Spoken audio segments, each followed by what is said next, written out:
There's something about the screened bottom board. I normally can do this and scrape out the dead bees, but it's a bit trickier with the screened bottom board.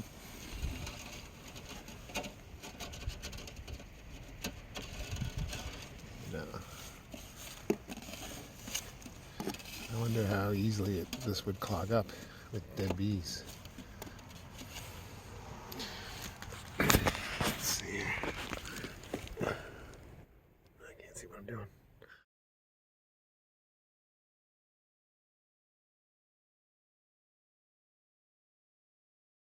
So this is my poly hive that has a screened bottom board and then an open bottom entrance. And I had a issue with putting the 1/4 inch mesh over the bottom entrance like I usually do to keep shrews out of my hives. And it just doesn't, I've got one tack right there holding it in with some furnace tape, and maybe duct tape would work better, or maybe nothing would work better, but I can't. These tacks really don't do much. They're like, I tried just tacking it in and it didn't, the tack just fell out of the styrofoam. So I've got it taped on up here and then around and held on, but it's not really, if it was a rat or something and really wanted to get into it, they could have no problem getting that tack off. But for the most part, I'm hoping anyway that shrews and mice aren't going to be able to get in. And if they do, I guess I would notice that they have gotten through, so I'll know. But anyway, that's it. And I was scraping out some dead bees from the bottom, and I noticed it's a lot harder to scrape out dead bees on a screen bottom board than a solid bottom board. But not a big deal as long as it doesn't clog up the entrance with dead bees. So anyway, that's where we are with the poly hive. I haven't opened it for a long time. Last time I did check it out, I noticed that they weren't clustering. The bees aren't clustering. The bottom box is basically empty, which I expected. So it gives me 1, 2, 3 more boxes, medium boxes, full of comb and honey and bees. But I know the top 2 boxes are solid with honey, and the next box has probably got some honey too, and the bottom box is pretty close to done by now. It was always a little bit empty, so I suspect the cluster is up here. And the last time that I looked inside the hive, it was on a fairly warm day. It hasn't been for a while now, so it's probably over a month. But I just popped the top off, just one look before winter, just to see what they were doing, and they weren't clustering. That's what's interesting about it. Is like all my other bees are clustering because it's cold, but they're not cold, I guess, and they're not clustering. They're just sort of spread out all around. Very chilled out the last time I looked at them. Very slow moving, easygoing bees, not alarmed at all. Just sort of hanging out. Not clustering, and it's a curious behavior for this time of year, because I've never really noticed that before. Usually when they're clustering, they're also can be defensive as well. They're ready to attack, and they just don't like, and then they freeze to death because they're out of the cluster. But these bees, last time I checked on them, again about a month ago, they were just super chilled, and they've always been super chilled in this hive. I don't know why. I don't know if it's just that specific genetics.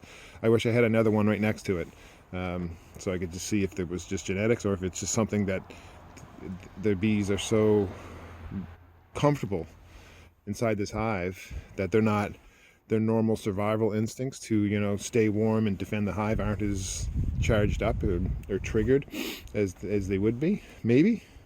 In either case, all I can say is that they're just a really chilled out bunch of bees in this hive. Really nice. I saw a couple of them come down and buzz a bit when I was putting on the mesh here. Any kind of unusual sounds or vibrations definitely still brings the bees down. And I guess if they're not clustering, if they're warm, it's easier for them just to come down and check it out. But so the bee must have been up here, and they must have just come down here, and it didn't take them very long to come down. So it's my first time using the poly hive, and I have high hopes, because everything about it makes perfect sense to me, more sense than wooden hives that we use. It's easy to look at this thinking, Well, this isn't natural. This is a styrofoam hive. And a wooden hive is obviously more natural, and we have to go all with the wooden hives. But I'm not sure the wooden hive is any more natural than this, because a wooden hive is not emulating the natural conditions that the bees would live in the winter or any time of the year, which is inside a well-insulated, rotten, hollow tree, right? Well, this does that.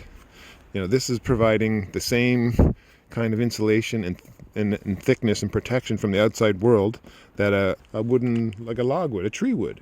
A regular Langstroth wooden hive doesn't even have an inch of wood between itself and the outside world. This is why we have to wrap them and do all this other stuff to keep our bees alive in the winter, because those hives are not doing the job. Whereas this does it. They're completely protected from the outside world, the coldness of the outside world, through the thickness and the insulating properties of this styrofoam, just like they would be inside a tree, which they're not inside a regular Langstroth hive. And they're not clustering like they would be inside a Langstroth hive because they're not cold. That's my guess. I would say that's a fairly accurate assessment. The only thing that concerns me is, so the bees aren't clustering, so I guess that means they're not burning through as much honey to stay warm. But if they're warm, are they more active? And if they're more active, are they burning through more honey? I'm looking at this setup and I'm thinking, how can I take this whole concept and transfer it to wooden hives? I don't know. I don't think you can do it without insulating your beehives in the winter, without wrapping them up with crazy bunch of insulation and wrapped and all that jazz, right? But this saves me that trouble. I never have to wrap this. I'm done. I love that. There's nothing to fool around with in the winter. If these bees have enough honey, then I'm good. I just leave them alone. And then maybe on a warm winter day, I can pop the top off and just take a look. And the inside of this thing too, it's got enough room for if I need to add pollen patties or later in the year, or any kind of patties, any kind of food. There's enough room underneath this inner cover or top cover to throw that in there. So even if they need food, it's not a problem to give them food. I don't have to put a rim on it and then tape up all the cracks around the rim to make sure moisture doesn't get in or out and all that jazz. And I love that. I don't have to worry about moisture getting into this hive. And there's a bee.